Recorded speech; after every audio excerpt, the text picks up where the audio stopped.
Hello, Bible readers. It is Tuesday, October 6th. We are reading from Deuteronomy chapters 14 through 17 and Luke chapter 9, verses 10 to 43. Here in Luke, we come upon, I mentioned this yesterday, the disciples have a much different role in the Gospel of Luke than they do, especially in Mark. But I think Matthew, if you had to pick, does Matthew tend more toward Mark or Luke? For sure, Mark. Our best informed guess is that Matthew didn't have Luke to look at. Luke didn't exist yet. Luke is looking at Mark and Matthew and what they call a Q text. That is the Qumran. It's another source that we're not exactly sure what it all includes, but obviously Luke is drawing from some particular things that only he uses. And so when I say there's no parallel for this story or that story, for example, I'm saying as he looked at Matthew and Mark, Luke decided to put some things into his gospel that weren't included in the first two.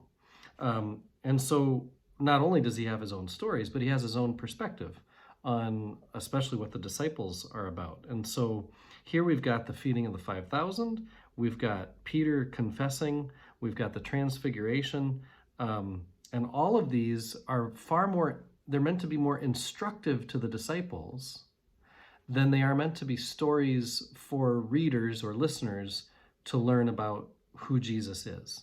Because the disciples, as I said recently, they are meant to be the future leaders of the restored Israel. And so these events aren't necessarily like a test, like, do you see who I am? Do you understand it yet? They're meant to be teaching moments, informative moments. I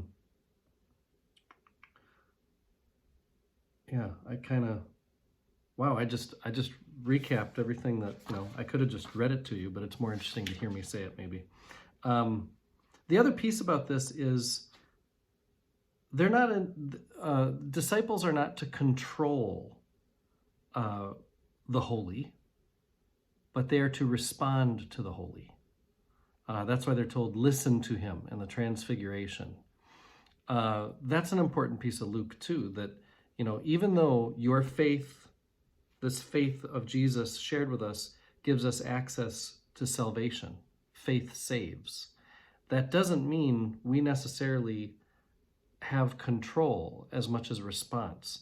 And that's going to be a theme, a thought that the church is going to debate and argue over through 2020 and beyond. Luke is kind of the gospel that evangelical or Baptist churches would lean on the most to talk about how important our response is. They're not wrong. That's the emphasis of Luke. Other churches, like Lutherans, for example, would emphasize more of the grace aspect that maybe the Gospel of Mark would emphasize. We're not wrong. Churches can find common ground as we study Scripture. Let's see. Recognizing Jesus. That's what this is about. And then we get this a story of warning, really, as much as the disciples were supposed to learn a lot from these moments of transfiguration and feeding the 5,000.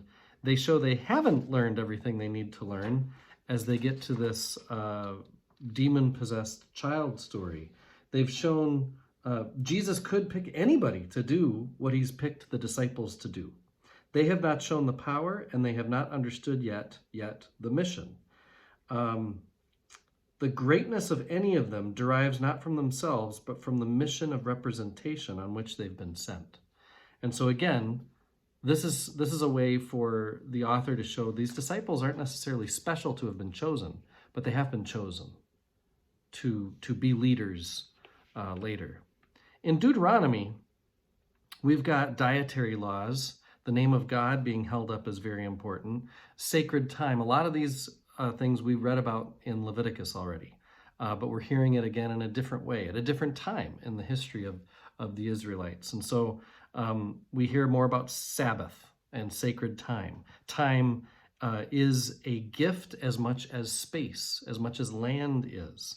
I think that's an interesting theme for us to consider. As much as land is a necessary piece for the people, for them to thrive and be well and whole, they also need time set apart.